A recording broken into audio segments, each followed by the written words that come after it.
Thank you very much. I'm so pleased to be here. This is my first time in the kingdom. I'm having such a wonderful time, and it is such an honor to speak to you, Your Excellency. So thank you for taking the time. Thank you, Sarah, and welcome to Riyadh, and hopefully this will not be the last. I'm already planning the next trip. When I told some of the CEOs, the American CEOs, that I was going to interview you in this fireside chat, they said, "Oh, we love him.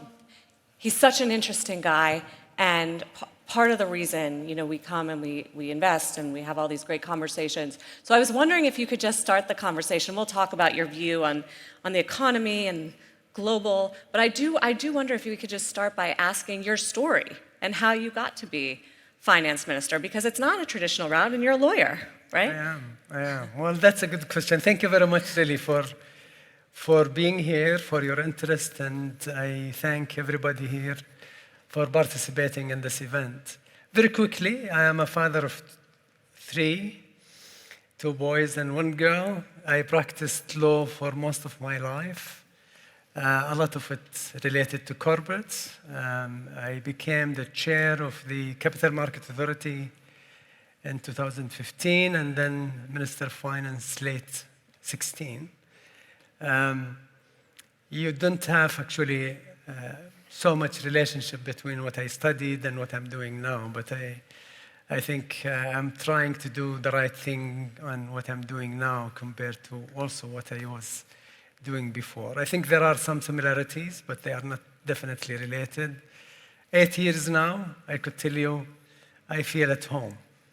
You're one of the longest serving finance ministers at the IMF, and I know you have this leadership role in the IMFC. You're regular at the IMF World Bank meetings. Just had one last week in Washington. And I wonder what your view is right now on the global economy and where Saudi Arabia fits in right now. I just came from Washington. I mean, we just had the annual meetings of the IMF World Bank Group. And overall, I think a lot of people feel that the global economy is proving to be a lot more resilient than what people thought. Inflation is coming under control. We are at the last mile of bringing inflation down. And I think overall, we are getting into a soft landing, as it is called.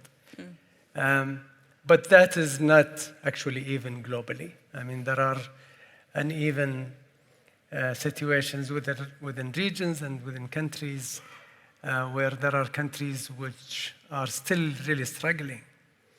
Debt is a big issue. Sovereign debt is a serious challenge that we discussed extensively globally, and I'm working as a chair of the IMFC with the IMF, the World Bank, the G20, to try and make sure that we bring the world into a path of sustainable growth and lower debt rather than the current trajectory of difficult growth and higher debt. But how do you do that when we're in a period where there's increasing fragmentation and some say deglobalization, and countries are putting up more walls and we are seeing more geopolitical conflict? Doesn't it make that coordination that you're trying to do harder? 2 things. I think fragmentation is getting more serious, if I want to prescribe it shortly. That said, I think we need to be very careful when describing this. I mean, international trade is actually growing, despite all the rhetoric, despite all the negative news that we hear globally. Global trade is actually growing. For now, we don't know who wins the U.S. election. That's right, but regardless of who wins the election, we had both sides of the aisle in the White House, and under both, still trade has grown. That said, there are obviously serious restrictions that are being put by nations year after year, and that impacts global trade. I think currently, under the current circumstances of serious geopolitical uncertainties, we need to build bridges rather than really burn them. Global communities need to come together. There are serious challenges around the world that cannot be resolved by one country alone, and therefore cooperative approach is necessary. I can tell you firsthand that when we discussed over the last year how we are going to deal with the IMF capitalization, how we are going to deal with the IMF surcharges and charges for borrowing countries, the whole global community came together and voted unanimously in favor of multilateralism. So that gives me hope and confirms my optimist approach. Even though there are challenges, still I think the global community feels the importance of multilateralism. What about the kingdom? You know, so 7,000 people here for FII. There's just such excitement and optimism. I know you've been probably in conversations with investors and CEOs globally for the last 48 hours. What is it? Why do you think there is so much bullishness around what's happening here? Few things. One is, this is one of the brightest spots in the world in terms of what investors are looking for. What investors look for, in brief, is return and risk-return adjustment. So they are looking for a stable place to invest. They are looking for long-term plans. They are looking for leadership who are bold and able to make tough decisions. They are looking for an environment where public consultation is there, that there is a very clear communication of what the plans are. They are looking for a society that is young and vibrant, well-educated and engaged and enthusiastic about what's happening in the country. They are looking for a dynamic regulatory framework that is conducive and supportive and enabling to the private sector. And we are strong believers. I mean, no matter how much resources as a country you have, you cannot do what you need to do without the private sector. And if you have the enabling environment, that's what the private sector needs. I can tell you a very enlightening quote from a prominent investor who was here yesterday when I asked him, why are you doing it?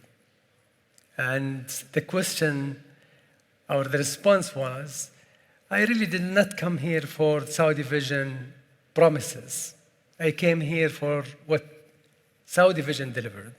And what it delivered actually a lot.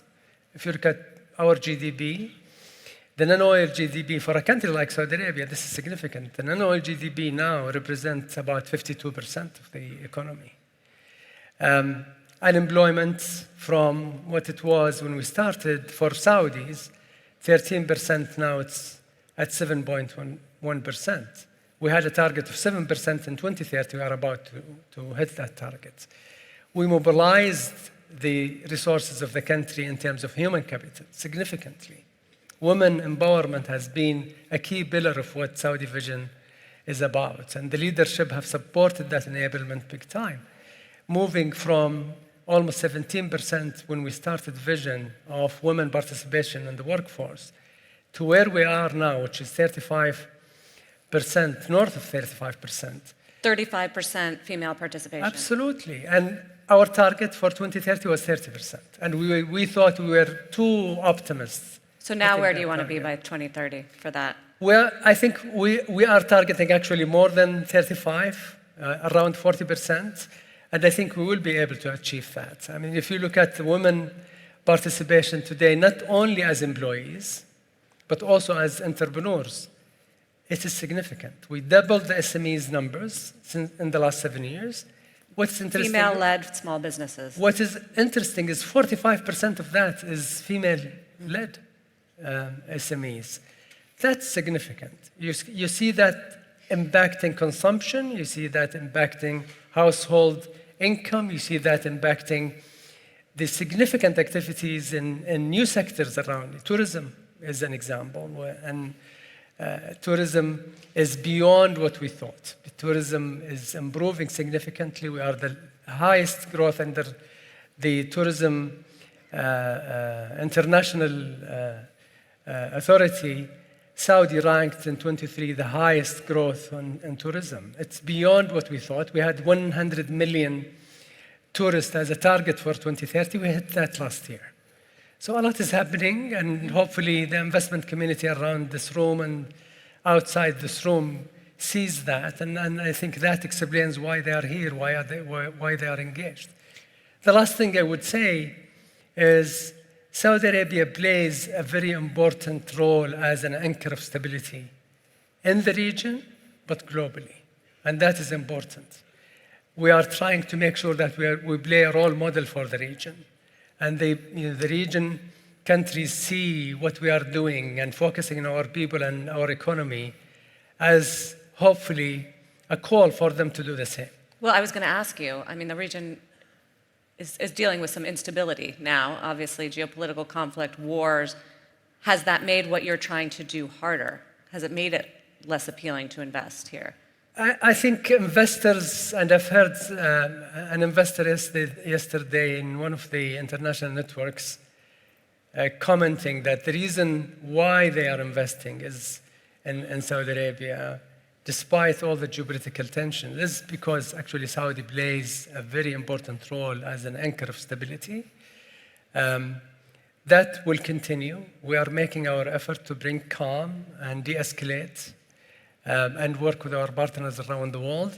And I think what investors want is that stability. What investors want is to be part of a national transformation that is taking place in a country as big as Saudi Arabia, which is the largest economy in the region. It's the same answer I heard on CNBC yesterday when we asked investors that question about the stability amid the instability. So what is your biggest challenge at this point in terms of progress toward Project 2030? A lot of opportunities, but a lot of challenges, and we actually not shying away from the challenges. Challenges in relation to human resource and ability to execute. And we wanted to make sure that we bring up more execution capacity. We wanted to make sure that we don't overheat the economy, and therefore trying to make sure that our plans are very synchronized together so that you don't really impact each other.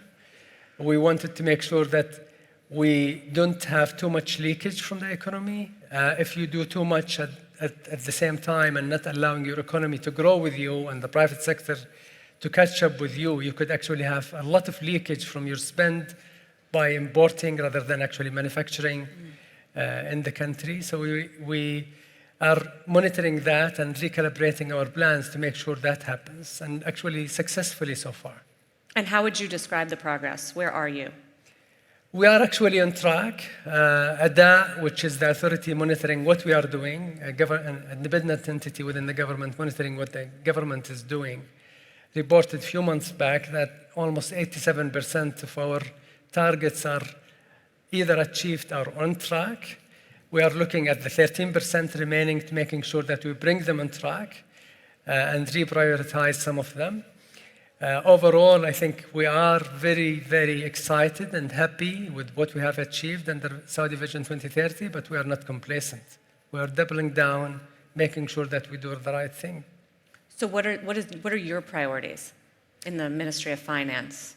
Our priority is to maintain what we have actually successfully done under the leadership of the Prime Minister, who is actually very disciplined on the fiscal side, making sure that we maintain our fiscal strength.